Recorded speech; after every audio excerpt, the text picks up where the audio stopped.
Bonjour à tous et bienvenue dans cette nouvelle chronique taraborienne. Une chronique taraborienne au cours de laquelle je vais revenir sur la campagne des masques de Nyarlathotep, puisque ça y est, après avoir joué le one-shot pour que les joueurs fassent un peu connaissance, nous avons enfin entamé avec la première séance. Alors il y aura peut-être dans cette série de vidéos, parce que je pense que ce sera une série récurrente, où je bloguerai des choses comme ça par rapport à l'avancée de la campagne. Il y aura peut-être des spoilers. Voilà, ça peut être intéressant pour vous si vous escomptez de faire jouer cette campagne en tant que maître de jeu. Par contre, si vous souhaitez être joueur, je suis pas sûr que j'arrive à me tenir à ne pas faire de spoilers tout le temps. Alors, pour les maîtres de jeu qui connaissent un peu la campagne, nous avons utilisé les pré-tirés. En préambule, je dois dire qu'on est une table relativement nombreuse, dirons-nous carton plein, puisque nous sommes 6 joueurs. Alors, ce sera intéressant de voir également ce que ça implique, une table de 6 joueurs. J'ai déjà eu l'occasion de le faire. Bon, là, on va voir ce que ça dit en campagne.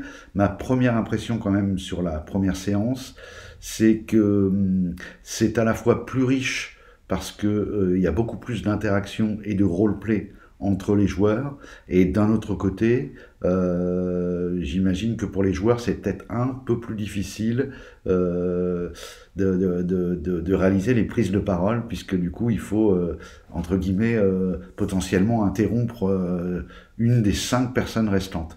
Quand on joue à 3, qu'un joueur prend la parole, voilà, au maximum, il y en a 3 qui peuvent avoir envie de s'exprimer en même temps. Là, quand vous en avez 6, je pense que ça va demander un petit peu de temps aux joueurs pour s'habituer à ce rythme et à bien être en capacité de saisir la balle au bon, quand ils peuvent s'exprimer, quand ils peuvent rebondir, voilà. Mais ceci dit, c'était pas gênant du tout dans le flow de la partie. Alors, nous avons utilisé donc les joueurs pré-tirés qui sont fournis avec la campagne, tout simplement pour des questions de praticité. Et puis également, moi, j'avais bien sûr regardé ces joueurs, et je les trouve particulièrement bien faits, particulièrement intéressants dans ce qu'ils proposent, aussi bien sur chaque fiche de personnage qu'en termes de panel et de balayage de compétences, puisque vous savez que c'est souvent ça qui est important en fait à l'appel de Cthulhu. Il y a également un petit peu de background.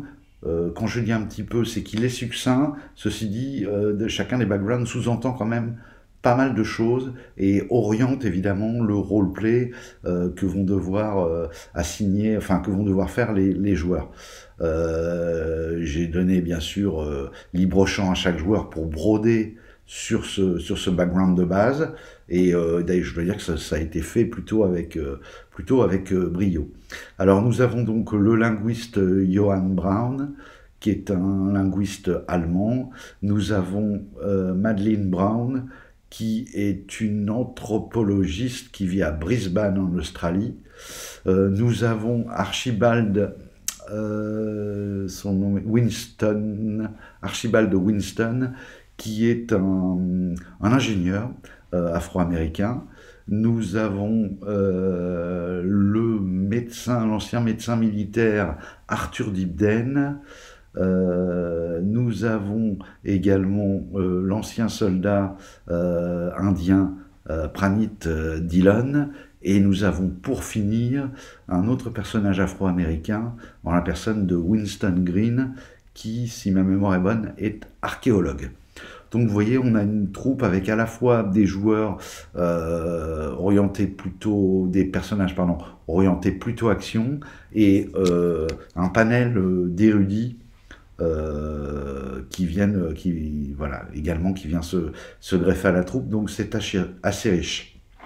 Alors, la mise en route, donc ce premier épisode du Pérou, moi j'avais trouvé ça vraiment bien à la lecture. Et pour le moment, je dois dire que ça a tenu ses promesses.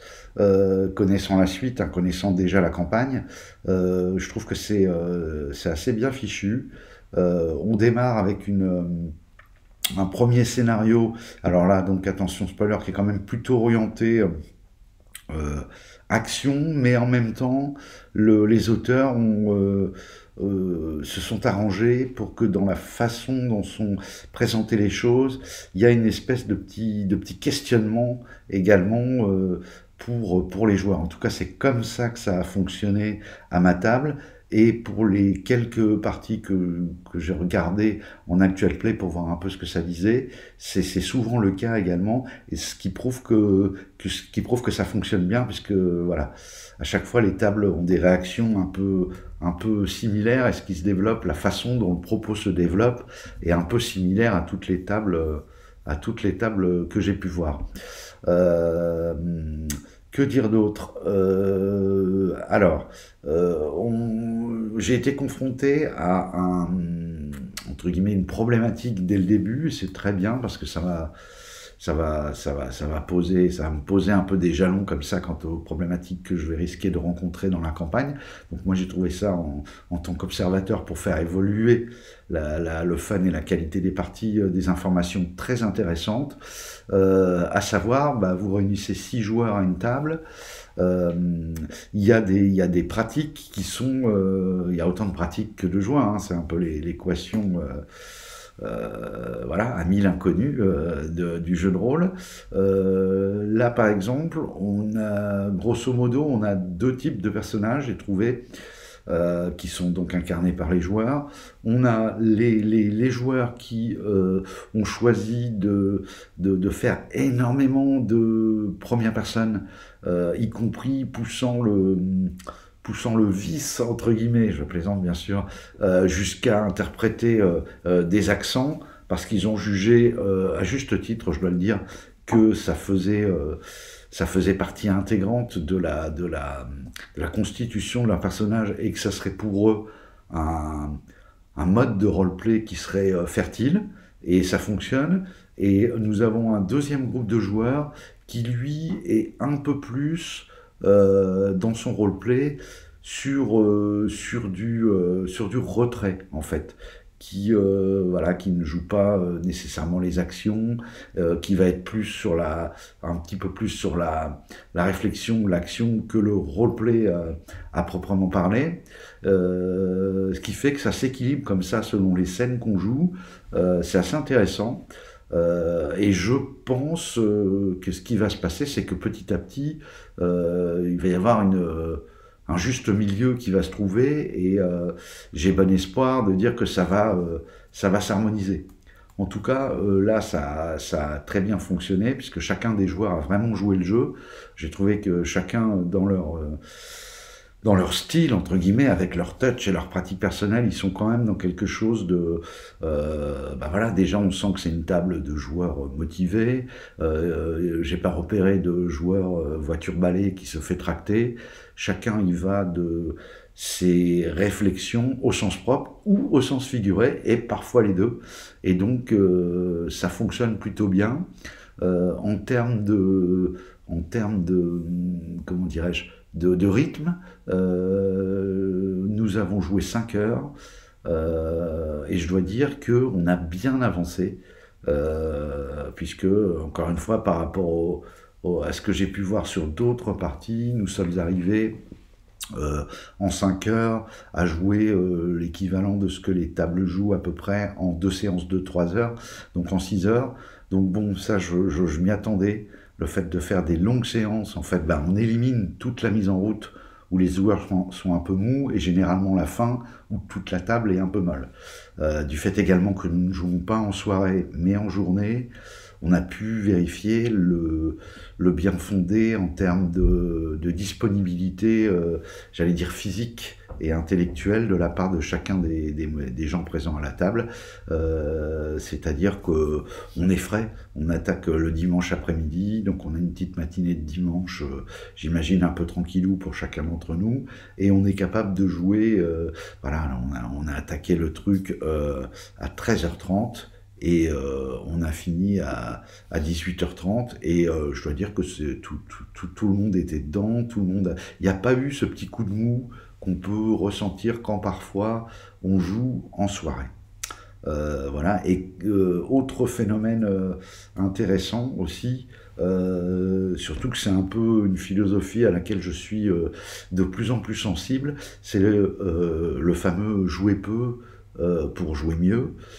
Du fait que nous avons eu quasiment un mois de délai entre le one-shot pour faire connaissance et le premier scénario, ça produit une table qui est archi motivée quand arrive la séance.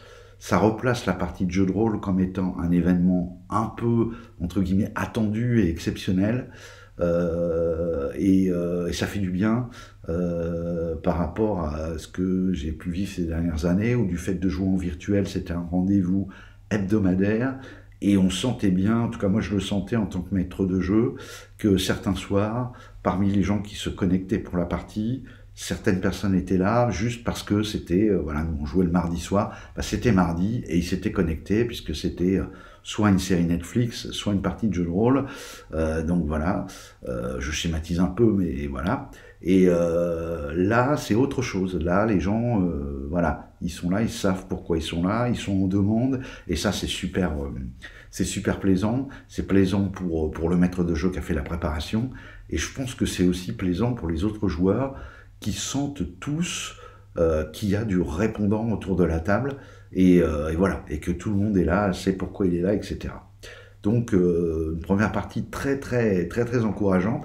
J'ai déjà hâte évidemment de passer à la suite, et voilà, et de voir un peu ce que cela nous réserve. Voilà, je ne vais pas rentrer plus que ça dans les détails, c'est vraiment l'effet marquant que moi j'ai vu dans cette première partie. Donc un très bon rendez-vous, avec une table un peu comme au début qui se cherche, mais encore pas trop. Je trouve que ça s'est assez vite fait. Vous savez, on a toujours peur, les premières séances, c'est un peu... faut présenter son personnage, et en même temps, il ne s'agit pas non plus de but en blanc, que chaque joueur se dévoile complètement, comme si en fait il connaissait les personnages se connaissaient depuis 5 ans, alors qu'ils viennent de se rencontrer. Le scénario est posé comme ça, et je pense qu'on est bien parvenu à rendre cette chose. C'est un peu un round d'observation, mais un round d'observation du coup avec des joueurs qui ont fait ce qu'il fallait. Donc moi qui connais un peu le dessous des choses, un round d'observation très intéressant et plutôt bien mené par la plupart des joueurs. Voilà, j'espère que cette vidéo vous a plu. N'hésitez pas à liker, partager la vidéo. Également, je le redis, bientôt je vais lancer la première table de jeu où je propose des parties. Si vous souhaitez recevoir des propositions de parties, je vous invite à aller voir la vidéo qui est en accueil sur ma page. Et le principe est simple, vous m'envoyez un mail à chronique.étrange@gmail.com au pluriel, et vous recevez la liste des propositions de parties. Ça ne vous engage à rien si ce n'est à recevoir cette liste. Je vous en reparlerai d'ailleurs très bientôt, puisque je pense que la première partie ne va pas tarder à être menée. Sur ce, je vous souhaite une excellente continuation et je vous dis à très bientôt. Au revoir.